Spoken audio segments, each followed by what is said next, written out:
Hello class 11th, कैसे हो बच्चों आप सभी। आई होप कि आप अच्छे होंगे और मजे में होंगे।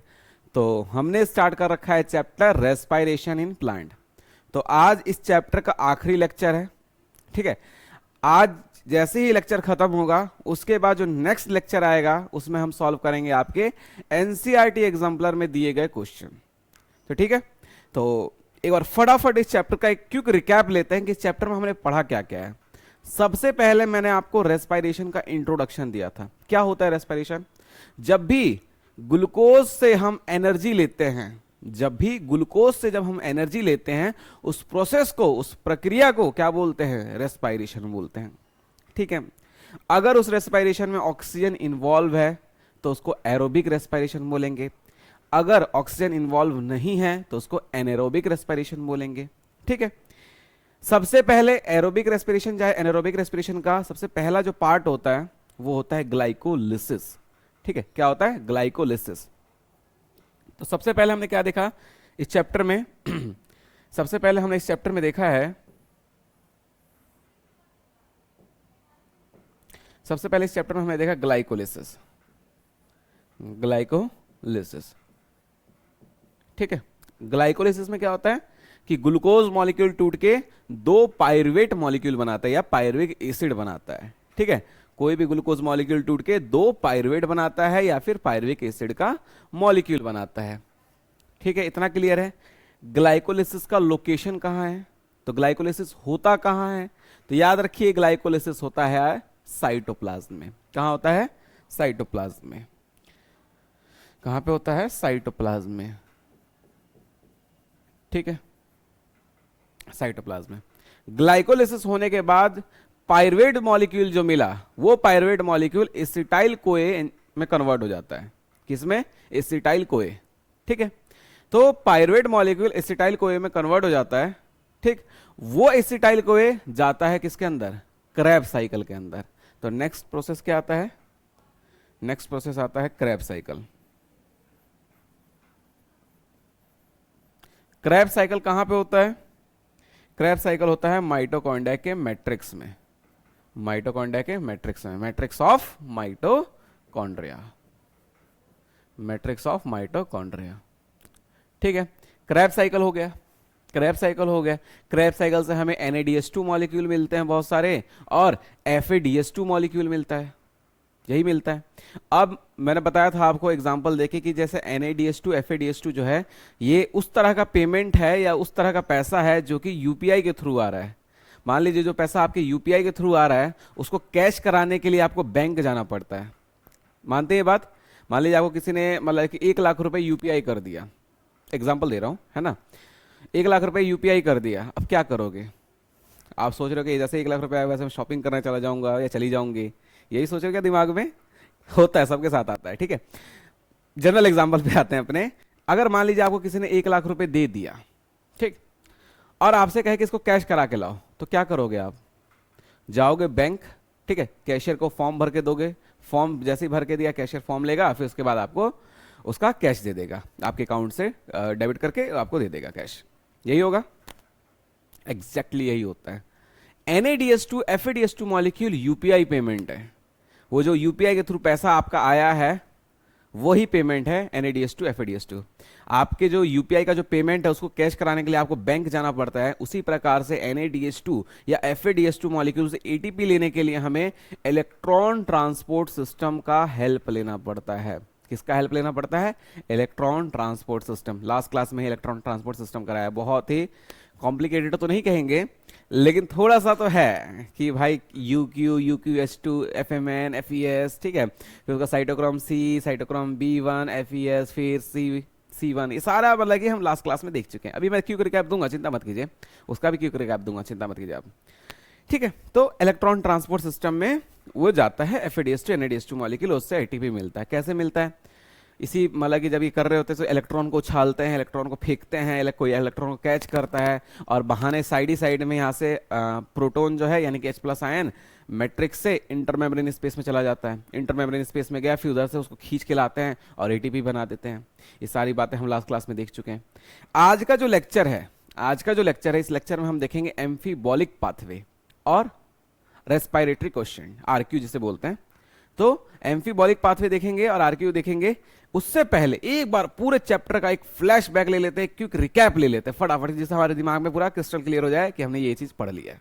ठीक है, एक चीज है, जब भी आप लेक्चर देखें, है ना, जब भी आप लेक्चर देख रहे हैं, कभी भी आप ये लेक्चर देख रहे हैं, तो बेटा कॉपी पेन लेके बैठिए। जितनी बार मैं लिखवाऊंगा, जितनी बार मैं रिवाइज कराऊंगा, आप रिवाइज कीजिए, ये आप ही का फायदा होगा। क्योंकि विश्वास मानिए, जो चैप्टर है, जब भी 11वीं क्लास का बच्चा ये चैप्टर पढ़ता है, पढ़ लेता है, समझ आ जाता है, इजी भी लगता है उसको। दिक्कत ये आता है कि 4 दिन के बाद वो भूलना शुरू कर देता है। 4 दिन के बाद भूलना शुरू करता है। क्यों? क्योंकि इसमें स्टेप्स हैं, बहुत सारे स्टेप्स हैं, बहुत सारे पाथवे हैं। उसको याद कैसे हो सकता है? उसको याद करने का सिंपल सा एक तरीका है कि ग्लाइकोलिसिस का इतना बड़ा सा A4 शीट पे लिखिए और अपने घर के दीवार पे चिपका दीजिए। क्रेब्स साइकिल को चिपका दीजिए, इलेक्ट्रॉन ट्रांसपोर्ट सिस्टम को चिपका दीजिए, है ना। एक दीवार पे क्रेब्स साइकिल, एक दीवार पे ग्लाइकोलिसिस, एक दीवार पे आप ये इलेक्ट्रॉन ट्रांसपोर्ट सिस्टम, ऐसे चिपका दीजिए। फिर उसको देखते रहिए, तब ये आपको आत्मसात हो जाएगा। आत्मसात का मतलब होता है कि आपके बिल्कुल आत्मा में बस जाएगा वो चीज, तभी फीलिंग आएगा। Glucose, glucose 6 phosphate, fructose 6 phosphate, fructose 1,6 bis phosphate, glyceraldehyde 3 phosphate, dihydroxyacetone phosphate, ऐसे ऐसे करके बिल्कुल ऐसे फील आएगा आपको, है ना, तभी हो सकता है ये चीज। ठीक है, तो चलिए एक बार फटाफट क्विक रिकैप लेते हैं, फिर टॉपिक पे आएंगे अपन। देखिए, पहला है glycolysis. Glycolysis, glycolysis breakdown of glucose molecule into 2 pyruvate molecule. Glucose का ब्रेकडाउन 2 पायरुविक मॉलिक्यूल में क्या कहलाता है? क्या कहलाता है? ग्लाइकोलिसिस। ग्लाइको का मतलब ग्लूकोज और लिसिस का मतलब ब्रेकडाउन। तो जब भी ग्लूकोज मॉलिक्यूल टूट के 2 पायरुविक एसिड का मॉलिक्यूल बनाया, पायरुवेट बनाया, तो उसको हम क्या बोलेंगे? ग्लाइकोलिसिस बोलेंगे। तो ध्यान से देखिए, यही तो है ग्लाइकोलिसिस। अरे मुझको क्या हुआ है, इसको देखने के बाद, है ना। तो देखिए, ग्लूकोज, ग्लूकोज, बोलिए बोलिए, कोई दिक्कत नहीं, बोलिए, आप भी बोलिए। Glucose, glucose 6 phosphate, fructose 6 phosphate, glucose, glucose 6 phosphate, fructose 6 phosphate, glucose, glucose 6 phosphate, fructose 6 phosphate. ये मैंने कहानी बताया था कि ग्लूकोज आता है, उसको बोलता है भाई मेरे को एक एटीपी चाहिए यार, ठीक है, मजा नहीं यार, मुझे एक एटीपी चाहिए। वो एटीपी को बुलाता है, उसका एक फॉस्फेट लेके एडीपी बना के भेज देता है, तो वो बन जाता है ग्लूकोज 6 फॉस्फेट। अब ग्लूकोज 6 फॉस्फेट की शक्ल पसंद नहीं आती हम लोग को, हम क्या करते हैं, उसका शक्ल कहते हैं चेंज करो उसका शक्ल, उसको बना देते हैं फ्रक्टोज 6 फॉस्फेट। फ्रक्टोज 6 फॉस्फेट बन गया। फ्रक्टोज 6 फॉस्फेट बोलता भाई जब ग्लूकोज ने एक लिया है एटीपी तो मैं भी लूंगा। हम कहे भाई तू क्यों पीछे रह, तेरे को भी दे देते हैं एटीपी। वो भी एक एटीपी ले लेता है, तो वो भी एक एटीपी लेके क्या बना लेता है? Fructose 1,6 bis phosphate. ठीक है, ड्रामे हर किसी के हैं इसमें। ग्लाइकोलिसिस में फ्रक्टोज हो चाहे ग्लूकोज हो, ड्रामे हर किसी के हैं। आप देखते हैं कि घर में जैसे कि 2 अगर बच्चे हैं एक ही उम्र का, ज्यादा डिफरेंस नहीं है, अगर जुड़वा है तो बात ही हटा दीजिए। अगर एक ही मतलब एज गैप के हैं, मतलब कि मान लीजिए एक लड़का चाहे लड़की में से कोई 5 साल का है और छोटा वाला 3 साल का है, चाहे 7 साल का 5 साल का, ऐसे मतलब 2-3 साल का जो डिफरेंस है ना, उन बच्चों को कभी ऑब्जर्व कीजिएगा। अगर घर में कुछ एक चीज आ गया, जैसे मान लीजिए गलती से एक आइसक्रीम ही आ गई, है ना, फिर ड्रामा देखिए घर में क्या कलेश मचाते हैं बच्चे। मतलब कि उस घर में कलेश फिक्स है। एक चीज तो आप खरीद के ला नहीं सकते, कभी नहीं ला सकते। अगर एज गैप मतलब कि बच्चों का सेम है, मतलब कि ज्यादा डिफरेंस नहीं उनके एज में, तो आप उस घर में एक चीज लेके चले जाइए और कलेश ना हो, ऐसा हो ही नहीं सकता है। तो ग्लूकोज और फ्रक्टोज दोनों का फॉर्मूला सेम है। ये वो बच्चे हैं जिनका मतलब कि उम्र भी लगभग सेम है ना। तो ग्लूकोज के पास भी C6H12O6 और इसके पास भी C6H12O6। फर्क है इनके बस फंक्शनल ग्रुप का, मैं बायोमोलिक्यूल में करा चुका हूं, ठीक है। एक में एल्डिहाइड होता है, एक में कीटोन होता है। ग्लूकोज के अंदर एल्डिहाइड ग्रुप होता है, इसके अंदर कीटोन ग्रुप होता है, बस इतना फर्क होता है। तो कहने का मतलब कि जब ग्लूकोज एक एटीपी लिया तो फ्रक्टोज भी एक एटीपी लेगा ही लेगा। वही बोल रहे हैं कि glucose, glucose 6 phosphate, fructose 6 phosphate, फिर उसके बाद fructose 1,6 bis phosphate, fructose 1,6 bis phosphate, फिर उसके बाद triose phosphate, triose phosphate, glyceraldehyde 3 phosphate, dihydroxy acetone phosphate, dihydroxy acetone phosphate, फिर उसके बाद 1,3 bis phosphoglyceric acid, bis phosphoglyceric acid, 3 phosphoglyceric acid, 2 phosphoglyceric acid, फिर उसके बाद phosphoenol pyruvate, then pyruvic acid, then pyruvic acid. कितना इजी स्टेप्स है ना। आप लोग कह रहे हो सर आपको तो याद है लेकिन हमें याद नहीं हो रहा है। अरे याद हो जाएगा, कोशिश करने में क्या जा रहा है, glucose, glucose 6 phosphate, fructose 6 phosphate, fructose 1 6 bis phosphate, फिर उसके बाद आता है glyceraldehyde 3 phosphate, trihydroxy acetone phosphate, फिर उसके बाद 1 3 बिस फॉस्फोग्लिसरेट, फिर 3 phosphoglycerate, 2 phosphoglycerate, phosphoenol pyruvate, then pyruvic acid. क्या है, इजी तो है। देखो बायो ऐसी होनी चाहिए ना, मेरे हिसाब से बायो ऐसी होनी चाहिए कि अगर कोई रात को झकझोर के भी ऐसे उठा देना है, उठ ग्लाइकोलिसिस बताना, 1 3 बिस फॉस्फोग्लिसरिक एसिड के बाद क्या बनता है, तो तू जैसे ही आंख खुले ना तभी आप बोल दो 3 फॉस्फोग्लिसरिक एसिड। इतना प्यारा मतलब आत्मसात हो जाना चाहिए, इतना मतलब कि कॉन्फिडेंस होना चाहिए इसको लेके कि अगर रात को कोई ऐसे थप्पड़ मार के भी उठाए ना तो सीधा बोल रहे यार ग्लाइकोलिसिस, ग्लाइकोलिसिस, क्रेब्स साइकिल, ऐसे याद होना चाहिए, है ना। तो ऐसा होना चाहिए, ऐसा हो जाएगा, चिंता मत कीजिए, ऐसा एकदम से तो नहीं होता, धीरे धीरे प्रैक्टिस में आ जाएगा, है ना। आप कभी उसको नोटिस कीजिएगा कि जितने भी ये बनारस में जितने भी पंडित होते हैं उनके कभी देखिएगा, उनके श्लोक देखिएगा, उनको रटे होते हैं पूरा, बिल्कुल एक साथ बोलेंगे, एक कांस्टेंट स्पीड में बोलते हैं, एक कांस्टेंट पिच में बोलते हैं उनके। कभी सुनिएगा कोई भी उसमें जब बैठता है ना पूरे लाइन से, वो कभी भी ऐसा नहीं कि कोई भूल गया बीच में चाहे कुछ भी, जितने पंडित बोलेंगे एक साथ बोलेंगे, ओम गणनतो गणपति गुंगवा में प्रियनंतो प्रियपति गुंगवा में, ऐसे बोलते हैं। तो उनका मतलब कि एक प्रॉपर कांस्टेंट स्पीच होता है।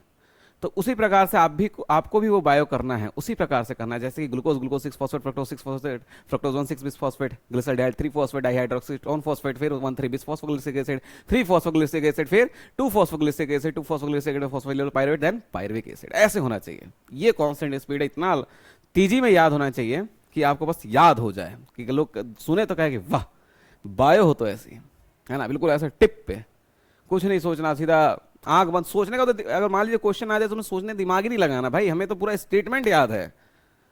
तो ऐसा होना चाहिए भाई। चलिए टॉपिक से भटकते नहीं है, फटाफट रिवाइज करते हैं।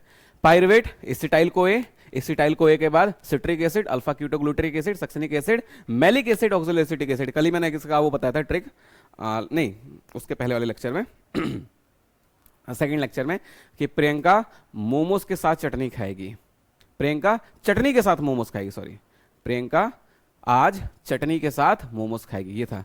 पी से पायरुविक एसिड यानी पायरुवेट, देन एसिटाइल कोए आज, सिट्रिक एसिड चटनी, अल्फा क्यूटोग्लूटरिक एसिड के है के साथ मोमो खाएगी, मोमो मोमो मोमो मोमो मोमोज, ठीक है। चलिए उसके बाद हमने देखा electron transport system. Electron transport system को ध्यान से देखिए, बिल्कुल प्यार से, कितना इजी इलेक्ट्रॉन ट्रांसपोर्ट सिस्टम। देखिए इसमें क्या है, इसमें मैं बताता हूँ, इसको थोड़ा सा मैं बना के दिखा देता हूँ, क्योंकि कल ही कराया ना, थोड़ा सा आपका क्विक रिकैप मिल जाएगा। यहीं बनाओ क्या, इसको छोटा कर देता हूँ थोड़ा सा, ला ला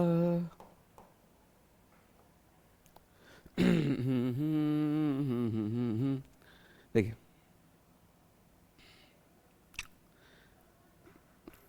इनर मेम्ब्रेन दिखा रहा हूँ, ये इनर मेम्ब्रेन है, ये इंटर मेम्ब्रेन स्पेस है, इसमें कॉम्प्लेक्सेस लगे हुए हैं, ला ला ला ला ला ला, ये कॉम्प्लेक्स 1, ठीक है। उसके बाद ये कॉम्प्लेक्स, ये है कॉम्प्लेक्स आपका 3, ये है कॉम्प्लेक्स 2 और ये है कॉम्प्लेक्स 4, ये है कॉम्प्लेक्स 4, ठीक है। कॉम्प्लेक्स 1, कॉम्प्लेक्स 2, कॉम्प्लेक्स 3, नहीं कॉम्प्लेक्स 1, कॉम्प्लेक्स 3, कॉम्प्लेक्स 2 और कॉम्प्लेक्स 4, ऐसे होता है। 2 और 1 के बीच में कॉम्प्लेक्स 3 होता है। तो लिख देते हैं एक बार फटाफट, अरे मुझको क्या हुआ है, पता है ये जो गाना है ना 3 दिन से ना मेरे दिमाग में चल रहा है, अभी तक मुझे याद नहीं आ रहा, मैं सुन भी नहीं पा रहा हूँ, टाइम ही नहीं मिल रहा सुनने का गाना, है ना। पूरा गाना मेरे को अभी तक याद नहीं हो रहा। कॉम्प्लेक्स 1, कॉम्प्लेक्स 3, कॉम्प्लेक्स 2, कॉम्प्लेक्स 2 और ये complex 4।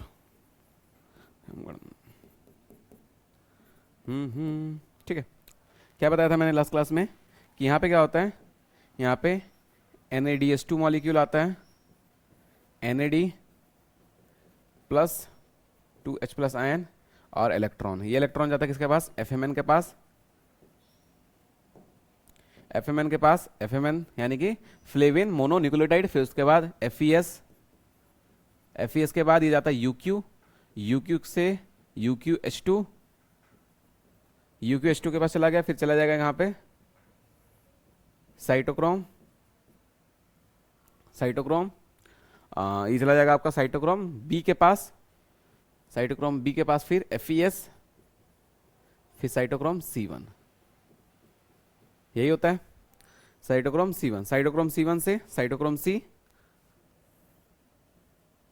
Cytochrome C, cytochrome C से साइटोक्रोम A, फिर साइटोक्रोम A से साइटोक्रोम A3, देन ऑक्सीजन।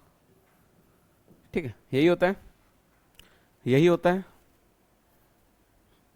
उसके बाद FADH2 के साथ भी यही होता है, सिंपल।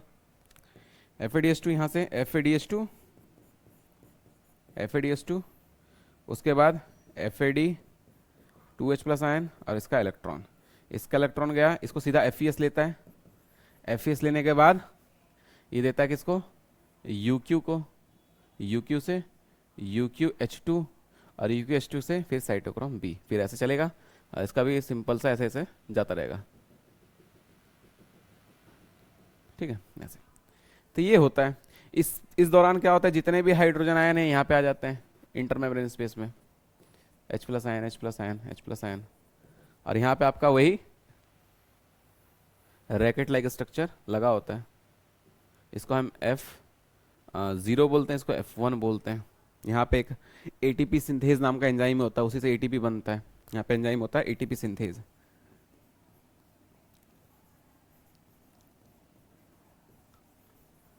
ATP सिंथेज, इसे ही शायद ऑक्सीसोम बोलते हैं हम लोग, रैकेट लाइक स्ट्रक्चर को ऑक्सीसोम बोलते हैं, शायद, कंफर्म नहीं, लेकिन ऑक्सीसोम शायद होता है। एक मिनट चेक कर लेता हूँ मैं, एक मिनट चेक कर लेता हूँ।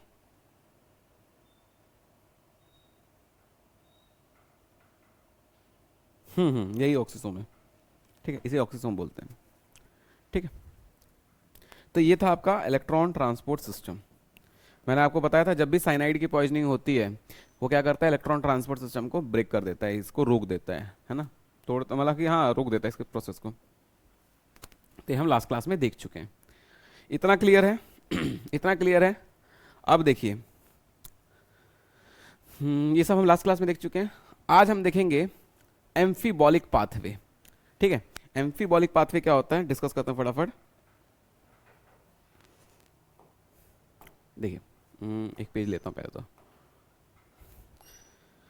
देखिए क्या है कि जैसे ग्लूकोज है, ग्लूकोज जो है ये ग्लाइकोलिसिस के बाद क्या बनाता है, पाइरुवेट। ठीक है, क्या बनाता है, पाइरुवेट बनाता है। यही है ग्लूकोज, ग्लाइकोलिसिस का पाइरुवेट बनाता है। पाइरुवेट से बनता है acetyl CoA, acetyl CoA, acetyl CoA से फिर ये क्रेब्स साइकिल में एंटर कर लेते हैं, क्रेब्स साइकिल। यहां से बहुत सारे CO2 निकलते हैं, CO2 निकलते हैं, ये पता है आपको। NADH2 मॉलिक्यूल भी मिलता है, यही होता है। बीच में याद कीजिए फॉस्फोग्लिसरॉल्डिहाइड बन रहा था, फॉस्फोग्लिसरॉल्डिहाइड यही बना था।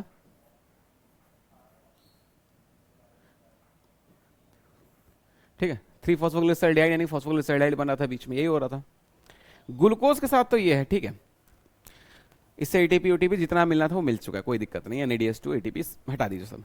ये होता है ग्लूकोज के साथ, है ना। इस पूरे प्रोसेस के बाद जब इलेक्ट्रॉन ट्रांसपोर्ट सिस्टम हो जाता है तो एक ग्लूकोज मॉलिक्यूल से हमें 38 ATP मिलता है, 38 ATP। ये तो हो गई नॉर्मल बात, है ना, नॉर्मल बात हो गई। ध्यान से देखिए क्या हो रहा है इसमें। ग्लूकोज 6 कार्बन था, ग्लूकोज 6 कार्बन था। इसको तोड़ तोड़ के इससे ATP ले लिया गया है और इसके CO2 को निकाल, इसको मतलब कि जो कार्बन है उसको CO2 के फॉर्म में निकाल दिया गया है। याद कीजिए एक टर्म होता है मेटाबॉलिक रिएक्शन, क्या है? Metabolic reaction. मेटाबॉलिक रिएक्शन क्या है? हमारी बॉडी के अंदर जितनी भी रिएक्शन चल रही है उसको हम एक साथ मेटाबॉलिक रिएक्शन बोलते हैं। अब हमारे बॉडी के अंदर या तो कुछ टूट रहा होगा या तो कुछ बन रहा होगा, यही चीज हो सकता है। या तो कुछ टूट रहा होगा या तो कुछ बन रहा होगा। मेटाबॉलिक रिएक्शन में तो यही होगा, या तो कुछ टूटेगा या तो बनेगा, जाहिर सी बात है, सिंपल सा फंडा है, टूटना या बनना। तो जो टूटता है, जब कोई भी बड़ा मॉलिक्यूल छोटे छोटे मॉलिक्यूल में टूटता है तो उसको बोलते हैं हम लोग कैटाबॉलिक रिएक्शन। क्या बोलते हैं? Catabolic reaction. क्या बोलते हैं? Catabolic reaction. और जब छोटे छोटे मॉलिक्यूल से कुछ बड़ा मॉलिक्यूल बनता है तो उसको बोलते हैं हम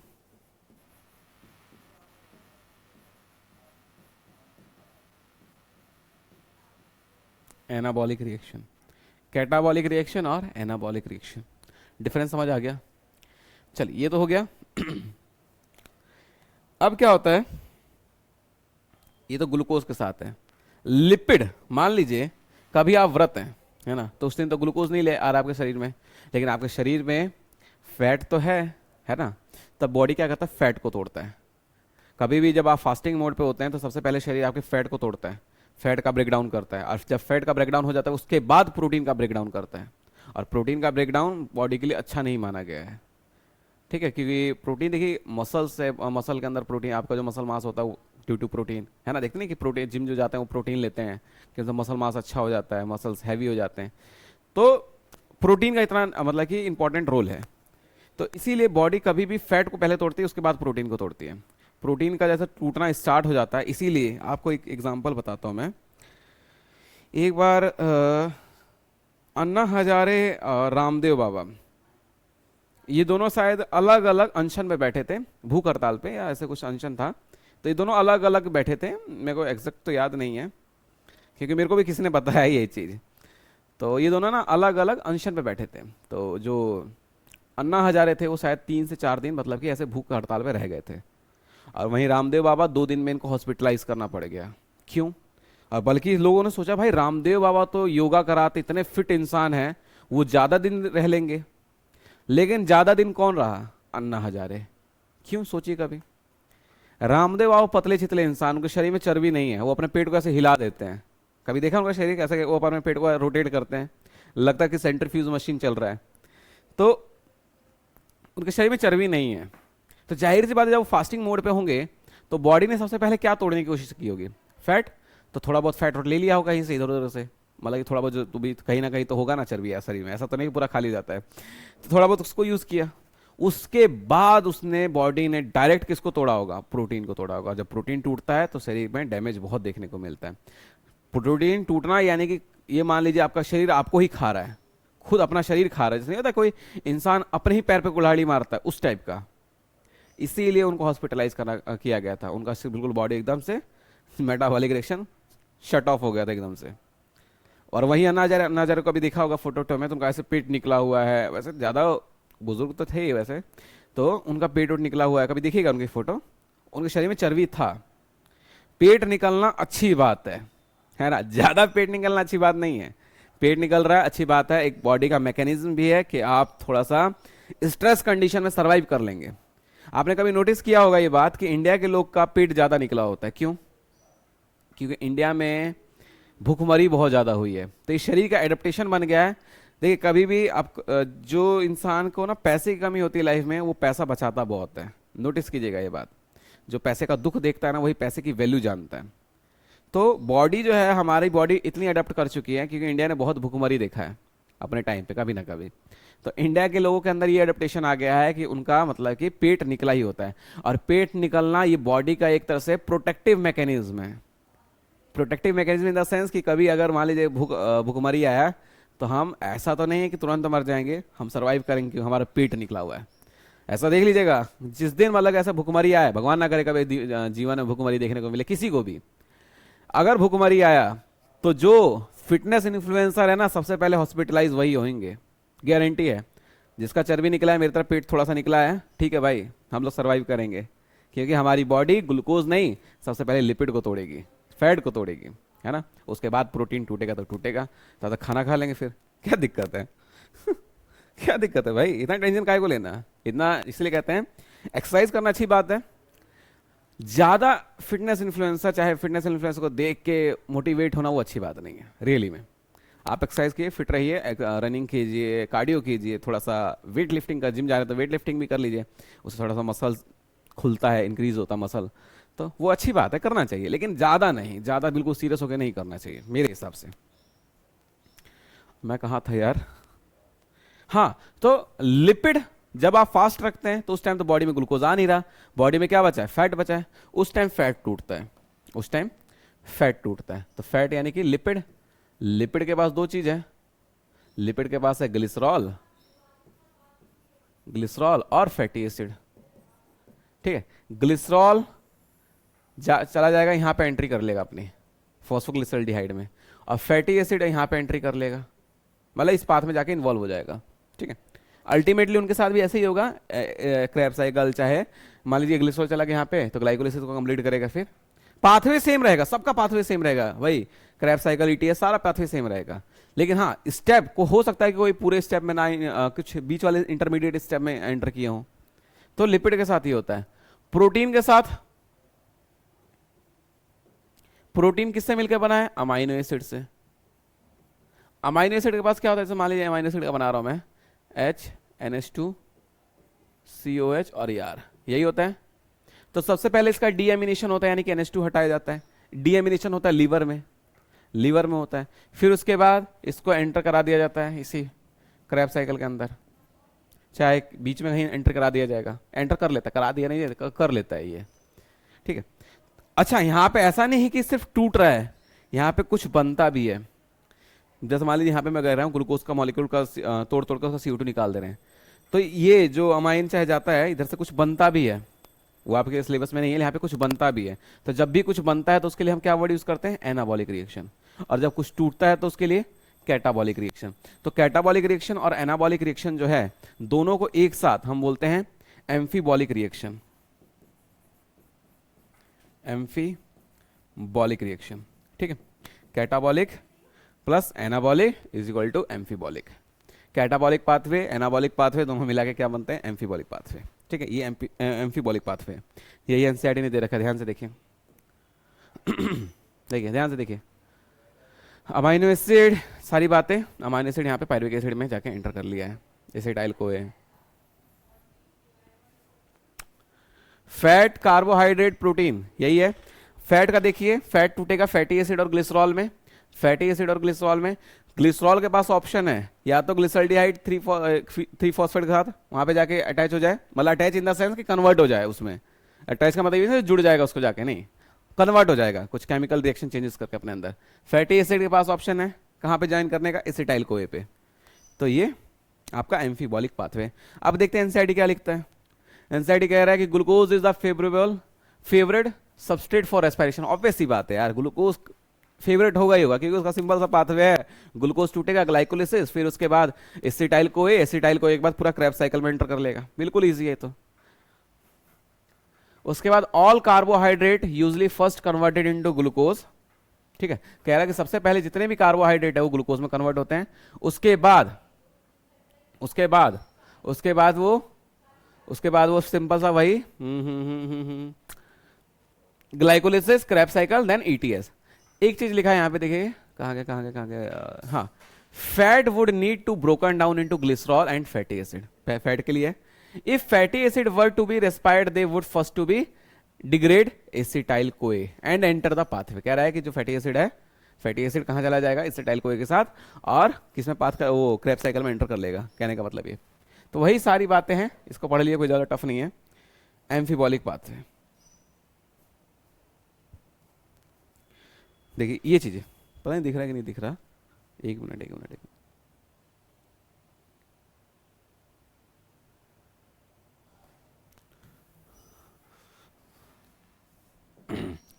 देखिए,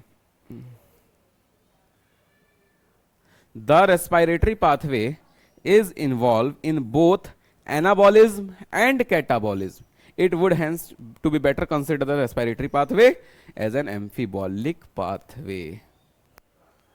ठीक है, ये समझ आ गया, इतना समझ आ गया, इतना क्लियर है आपको, इतना बहुत इजी है दोस्त, ज्यादा टफ नहीं है। चलिए इतना के लिए 1 मिनट 5 मिनट रुक जाइए।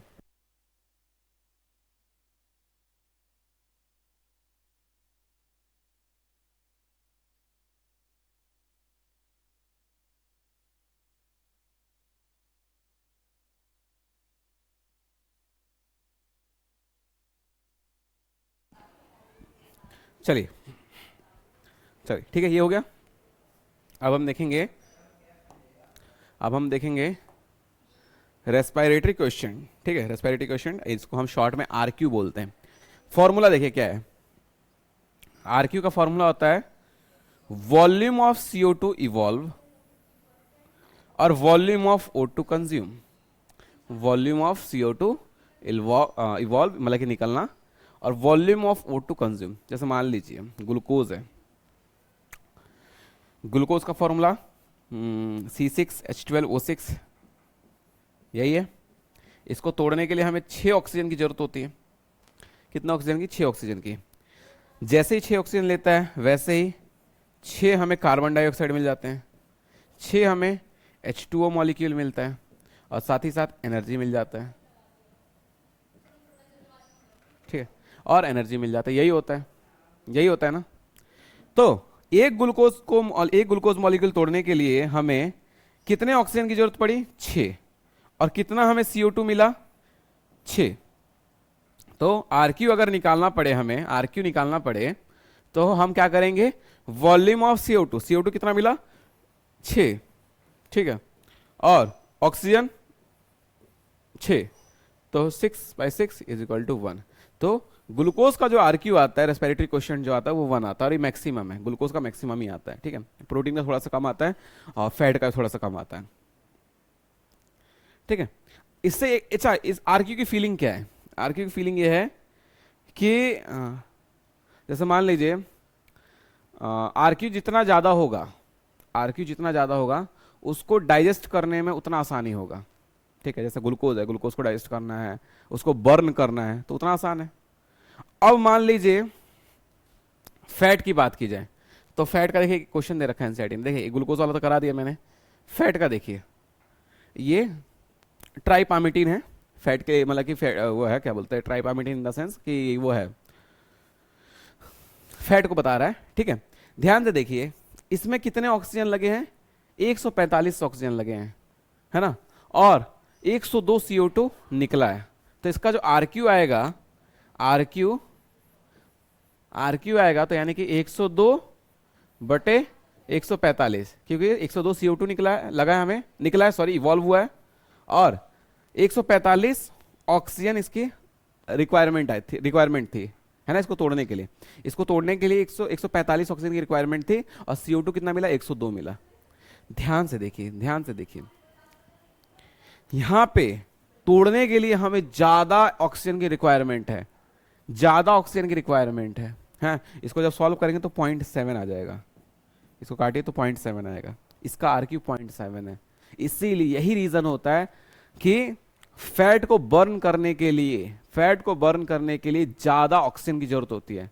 हम कहते हैं ना कि फैट के पास एनर्जी कंटेंट ज्यादा होता है, मानते हैं, फैट से एनर्जी मिलता है, चाहे स्टोरेज, मतलब कि एनर्जी जो है अच्छा खासा रखता है फैट फ्यूचर सर्वाइवल के लिए। लेकिन अगर फैट से ज्यादा एनर्जी मिलता तो जितने भी रेसर होते वो पतले नहीं होते, वो सारे चबी वाले इंसान होते, मोटे हट्टे कट्टे, वही जीतते रेस को।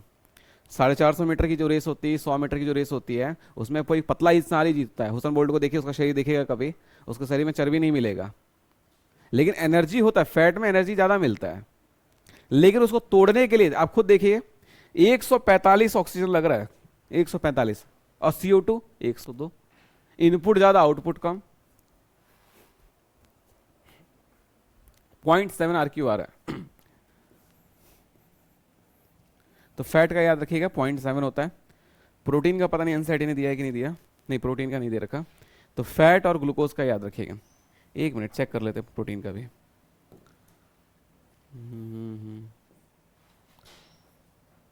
प्रोटीन का 0.9 है, प्रोटीन का आरक्यू 0.9 है। ठीक है, तो यहाँ पे आपका ये चैप्टर खत्म हो गया है, यहाँ पे आपका ये चैप्टर खत्म हो गया। बस आरक्यू से ज़्यादा क्वेश्चन नहीं आएगा। आरक्यू से क्वेश्चन यही पूछेगा कि फैट का बता दीजिए, ट्राइपामिटिन का बता दीजिए, या प्रोटीन का बता दीजिए और ग्लूकोज का। तो प्रोटीन का 0.9, ग्लूकोज का 1 और फैट का 0.7। ठीक है, इतना क्लियर है, इतना क्लियर है, इजी है। तो ये चैप्टर यहाँ पे आपका फिनिश हो गया।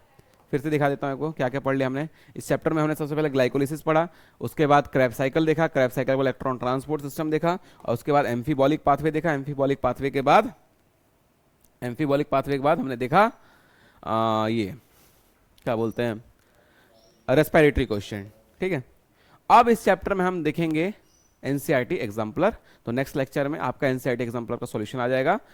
आपको क्या करना है, इसमें जितने मैंने फ्लो चार्ट बनाए हैं उसको एक पेज पे बना लीजिए और अपने घर के दीवारों पे चिपका लीजिए, जिससे आपको पेपर जब तक आएगा उस टाइम तक आपको ये स्टेप्स याद हो जाएंगे। देखिए, एक क्वेश्चन फिक्स होता है नीट में, चाहे आपके बोर्ड एग्जामिनेशन में या तो ग्लाइकोलिसिस पूछे या फिर इलेक्ट्रॉन ट्रांसपोर्ट सिस्टम पूछे, क्योंकि क्रेब्स साइकिल बहुत ईजी है, कोई नहीं पूछेगा आपसे। लेकिन बोर्ड में पूछा जाता है, बोर्ड में मैंने ये देखा क्रेब्स साइकिल नहीं तो C3 साइकिल आपका आता है, केल्विन साइकिल जिसे बोलते हैं, बहुत पूछा गया है वो। तो इस चैप्टर से यही इंपॉर्टेंट पोर्शन है। पोर्शन ही क्या, इस चैप्टर में है ही क्या, 3-4 प्रोसेस ही तो थे, बाकी था ही क्या इस चैप्टर में। ठीक है, तो आज के लिए इतने रखते हैं, और आई होप आपने अपनी दिवाली अच्छे से एंजॉय किया होगा, क्योंकि दिवाली के बीचों में भी लेक्चर आया है। कोई बात नहीं बेटा, अच्छी बात है। अगर आप थोड़ा फेस्टिवल को एंजॉय भी कर रहे हैं और पढ़ भी रहे हैं, बहुत अच्छी बात है रियली। मैं ये नहीं कह रहा कि आप सिर्फ पढ़िए, लेकिन नॉर्मली पढ़िए और फेस्टिवल को भी एंजॉय कीजिए, क्योंकि जब हम बड़े हो जाते हैं हमारे साथ सबसे बड़ी प्रॉब्लम ये आती है कि हम फेस्टिवल एंजॉय नहीं कर पाते। बचपन में पटाखे जलाना है, इसका एक्साइटमेंट, उसका एक्साइटमेंट, बड़े होने के बाद ये सब नहीं रह पाता। तो इसलिए एंजॉय कीजिए। ठीक, चलिए आज के लिए इतना रखते हैं, मिलेंगे नेक्स्ट लेक्चर में। तब तक के लिए बेटा पढ़ते रहिए, अपना ध्यान रखिए। तब तक के लिए धन्यवाद।